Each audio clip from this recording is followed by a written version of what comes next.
सत्सा है भाइयों और बहनों, सबको मेरा राम राम। एक दिन संत कबीर, वाराणसी के कबीर गंगा किनारे बैठे ध्यान लगा रहे थे। उनका मन शांत था और विचार आत्मता और गहराई में डूबे थे। अचानक उन्होंने आकाश में दो तेज प्रकाश की लहरें आती देखी। एक चमकदार सुनहरी आभा में लिपटी थी, दूसरी कला धुंधी से ढकी हुई। कबीर ने धीरे से नेत्र खोले, मुस्कुराकर कहा, बोलो भाइयों, कौन हो तुम? कहां से आ रहे हो? सुनहरी आभा में लिपटी आत्मा ने कहा, मैं स्वर्ग से आई हूँ, जहाँ सुख, संगीत और सत्संग का सागर लहराता है।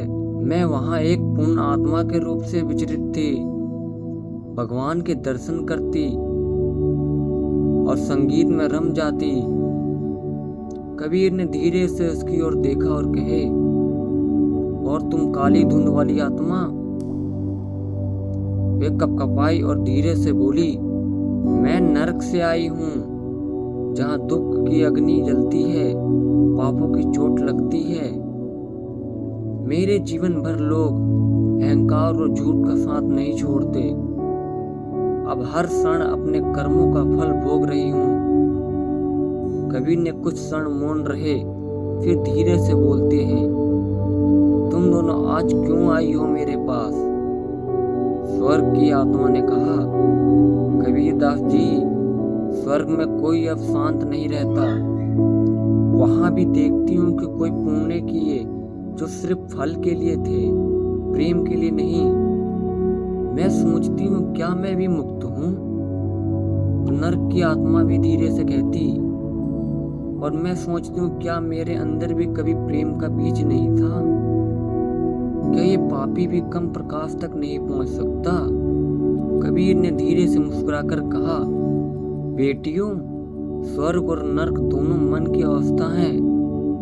स्वर्ग उनके लिए है जो प्रेम से जीते हैं, और नर उनके लिए है जो अहंकार में मर जाते हैं। और जिसने प्रेम को जान लिया, जिसने भूल गया, उसके लिए स्वर्ग रहता नहीं, नरक सिर्फ परमात्मा रह जाते हैं, क्योंकि वह जान लेता है कि दोनों उसी के भीतर बसते हैं। दोनों आत्माओं कबीर के चरणों में झुक गए। स्वर्ग की आत्मा प्रकाश और नरक के धुंध में मिलकर एक शांत नीली रोशनी बदल गई। कबीर ने धीरे से मुस्कुराकर कहा, देखो, जब प्रकाश और धंधार एक हो जाते हैं तो सत्य का जन्म हो जाता है। उस क्षण दोनों आत्माओं एक दूसरे को सिर झुकाते हुए कहते, हम ना स्वर्ग चाहते ना नरक, हम तो बस तुम्हारे सतगुरु नाम के विलीन हो जाना चाहते हैं। कबीर ने नेत्र बंद किए और धीरे से बोले, जो खुद जान लेता है वही मुक्त हो जाता है। और गंगा की लहरों पर उस दिन से एक अनूठी शांति छा गई, जैसे स्वर्ग और नरक दोनों कबीर के सत्य के आगे अपना मस्तक झुका दिया हो। स्वर्ग और नरक बाहर नहीं है, वह हमारे भीतर है। जो मनुष्य प्रेम, सत्य और निर्मलता से जीता है, वही ये स्वर्ग पाता है, और जो अहंकार में जीता है वही नरक को भोगता है। गंगा किनारे हुई इस दिव्य घटना के बाद कुछ दिन बीत चुके थे। कबीर अब उसी घाट पर बैठकर ध्यान लगाते, परंतु उस दिन के बाद उनकी आंखों में एक अनोखी करुणा बस गई, जैसे उन्होंने आत्मा की पीड़ा और उनकी मुक्ति दोनों एक साथ अनुभव कर लिया हो। एक शाम जब सूरज डूब रहा था और गंगा का जल ललिमा की चमक रहा था, कबीर के शिष्य कमाल ने धीरे से कहा, गुरुदेव, क्या सच में स्वर्ग और नरक कहीं बाहर नहीं है? हमें तो सुनते आए हैं कि अच्छे कर्म करने वाले स्वर्ग जाते हैं और पाप करने वाले नरक जाते हैं। कबीर मुस्कुराए, कमाल, ये जो स्वर्ग और नरक की बातें लोग करते हैं, ये सब मन की अवस्थाएं हैं। जब मन में प्रेम, दया और सत्य का प्रकाश होता है, तब वही स्वर्ग है, और आत्मा मन में देश, क्रोध, लोभ की आग जलती है। वही नर्क है। स्वर्ग नर्क का खेल मन के भीतर प्यारे, मन को जानने लिए जो धन मुक्ति आधारे। कमाल ने जिज्ञासा से पूछा, परंतु गुरुदेव, जो आत्मा आपके पास आई थी वे तो सचमुच अस्तित्व में थी। कबीर ने धीरे से कहा, हाँ बेटा, वे आत्मा प्रतीक थी।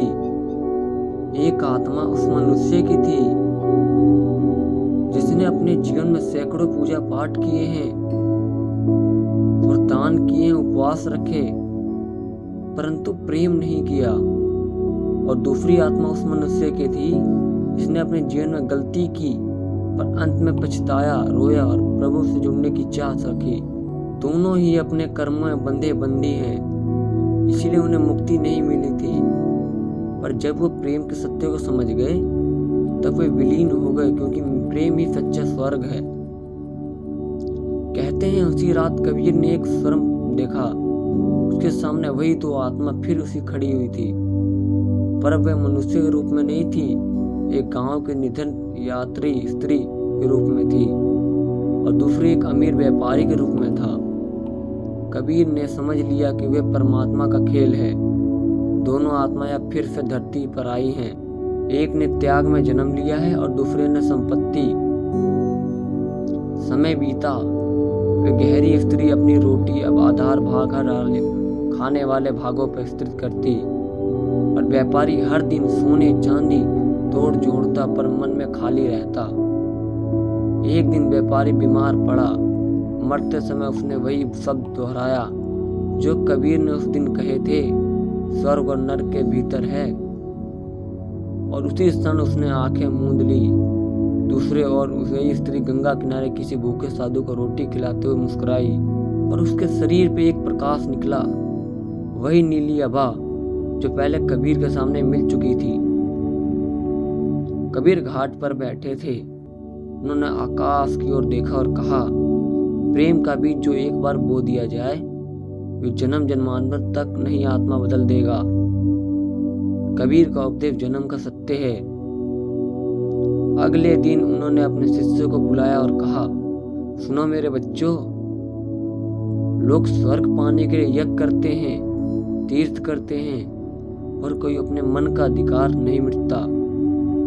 जो अपने भीतर झांक लेता है वही जानता है कि स्वर्ग मन की शांति है, मन ही नरक की अशांति है। जब तक मन शांत नहीं होगा तब तक कोई देवता भी तुम्हें मुक्ति नहीं दे सकता। तो कमाल पूछता, गुरुदेव, तो क्या आत्मा अंत तक मुक्ति पा सकती है? कबीर मुस्कुराकर कहते, हर आत्मा, क्योंकि परमात्मा का द्वार सबके लिए खुला है। चाहे वो नरक में भटकी आत्मा हो, चाहे स्वर्ग की बस्ती हुई, जब वह मैं छोड़कर तू खो जाती है तो वह मिलकर वह व्यक्ति मुक्त है। उस दिन कबीर के शब्द गंगा की लहरों में घुल गए। कहा जाता है कि जिसने वह वाणी सुनी उसके हृदय में एक अनोखी शांति उतर आई। स्वर्ग और नरक की आत्माएं अब वही नहीं थी, हर जीव के भीतर जागृत थी, कभी प्रेम बनकर, कभी करुणा बनकर। और अब कबीर मुस्कुराते हुए कहती, जो खुद को जान लेता है वही परमात्मा को पा लेता है और वही आरंभ होता है सच्चा स्वर्ग। लेकिन एक दिन ऐसा आया जब वाराणसी में बड़ी हलचल मच गई। लोग कहने लगे कि एक राजा की मृत्यु के बाद उसकी आत्मा स्वर्ग नहीं जा सकी। कहा जाता है कि यह बहुत धन था और मंदिर बनवाया, दान किया, परंतु अहंकार उसका साथ ही नहीं छोड़ पाया। लोग उसके लिए पूजा पाठ करने लगे, किंतु उसकी आत्मा हर रात राजमहल में भटकने लगी। वे अपने ही शरीर को पुकारती, मैंने इतना दान किया है, फिर भी स्वर्ग का द्वार क्यों नहीं खुले? ये समाचार कबीर तक पहुंचा। उन्होंने शांति से मुस्कुराकर कहा, चलो आज मैं उस राजा की आत्मा से मैं भी मिल लूं, क्योंकि जब तक आत्मा अहंकार में है ये स्वर्ग का मार्ग नहीं देख सकती। रात का समय था। कबीर गंगा किनारे दीपक जलाकर बैठे और शिष्यों से बोले, राम नाम लो ताकि वातावरण पवित्र हो जाए। कमाल और अन्य शिष्य राम नाम कीर्तन करने लगे। धीरे धीरे वातावरण में एक ठंडी हवा चली और आकाश में एक चमत्कार आकृति हुई। राजा की आत्मा भी उसी तरह कांपती हुई कबीर के सामने खड़ी हो गई। राजा ने कहा, हे संत, मैं तुम्हारे चरणों में आया हूँ। मैंने स्वर्ग के लिए सब किया, पूजा पाठ, दान दक्षिणा, फिर भी द्वार पर खड़ा हूँ, प्रवेश नहीं मिल रहा। देवता कहते कि ये तेरे अंदर अभी भी है। मैं समझ नहीं पाता मैं क्या हूँ। कबीर मुस्कुराए, राजन, तूने सब कुछ किया पर एक चीज छोड़ दी, स्वयं को। जब तक तू अपने कर्मों और श्रेष्ठ अपने नाम से जोड़ता रहा तो मुक्त कैसे होता। राजा ने सिर झुका लिया। तो अब मैं क्या करूं, मुझे क्या करना पड़ेगा। कबीर बोलते, हर आत्मा को मिल सकती है, क्योंकि प्रेम और नम्रता से बड़ी कोई यज्ञ नहीं। जिस दिन तू कहेगा मैं प्रभु नहीं, कुछ नहीं, सब तू है, उसी दिन स्वर्ग तुझे नहीं ढूंढेगा, बल्कि तू ही स्वर्ग बन जाएगा। राजा की आत्मा रो पड़ी। वह कबीर के चरणों में झुक गई और बोली, अब मैं जान गई हूँ कि स्वर्ग स्थान नहीं है, बल्कि एक अनुभूति है जो मन का निर्मल होना, और स्वर्ग की यात्रा को मानना ही मेरा धर्म है। कबीर बोलते, हाँ, और जब मन निर्मल होता है तब नर्क शेष रह जाता है, न स्वर्ग केवल सत्य का सागर है। जब मैं मिटे और तू ही बचे, तभी आत्मा का सच्चा जन्म होता है। उसी क्षण आकाश में प्रकाश फैल गया। राजा की आत्मा कबीर के चरणों में विलीन होती हुई धीरे धीरे ऊपर उठी, और उस समय प्रकाश में स्वर्ग नर्क दोनों के स्वयं साथ गूंज उठे। जो अहंकार से मुक्ति हुआ वही परमात्मा तक पहुंचा। कबीर ने अपने शिष्य की ओर देखा और बोले, देखो, 3 आत्माओं का मिलन हुआ है, एक स्वर्ग की ओर, एक नर्क की ओर, एक पृथ्वी की ओर। तीनों में एक समान बात थी, अहंकार। पहली आत्मा स्वर्ग से सुख पा रही थी, पर प्रेम बिना दूसरी नर्क में जल रही थी, पर प्रकाश की खोज में। और तीसरी राजसी आत्मा कर्म के बंधन में उलझी थी। तीनों ने जब अपने में को छोड़ा, तभी उन्हें सत्य का अनुभव हुआ। इसीलिए मन को जानो। यदि मन निर्मल है तो वही प्रभु का मंदिर है, यदि मन विलीन है तो वही नरक की ज्वाला है। कबीर ने धीरे से गंगा का जल अपने हाथों में लिया, आकाश की ओर देखकर बोले, हे राम, तू ही तू, मैं कुछ नहीं। और जैसे ही उनके शब्द गूंजे, गंगा की लहरों में सुनहरी रोशनी फैल गई। कहा जाता है कि उस रात गंगा का जल दिव्य बन गया था। जो भी वह स्नान करने आया उसे एक अद्भुत शांति का अनुभव हुआ। कमाल ने आंसुओं से कहा, गुरुदेव, आपने स्वर्ग और नरक दोनों एक कर दिए। कबीर मुस्कुराकर कहते, नहीं बेटा, मैंने कुछ नहीं किया, मैंने बस उन्हें देखा। दोनों एक सत्य के 2 रूप हैं। प्रकाश और अंधकार का संगम ही परमात्मा है। रात बीत गई थी, गंगा किनारे ठंडी हवा बह रही थी और वाराणसी का वातावरण शांत में लिपटा हुआ था। कबीर उसी दिन भी अपने आसन में पर बैठे थे, परंतु कुछ अलग था। उनकी आंखों में एक ऐसा तेज था जैसे भीतर कोई ढूंढ रहा रहस्य। कमाल और अन्य शिष्य उनके चेहरों पर चारों ओर बैठ गए।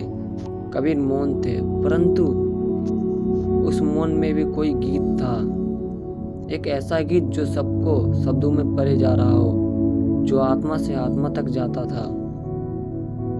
कबीर धीरे से बोलते, सुनो मेरे बच्चों, स्वर्ग, नरक और पृथ्वी 3 आत्माओं के पड़ाव हैं,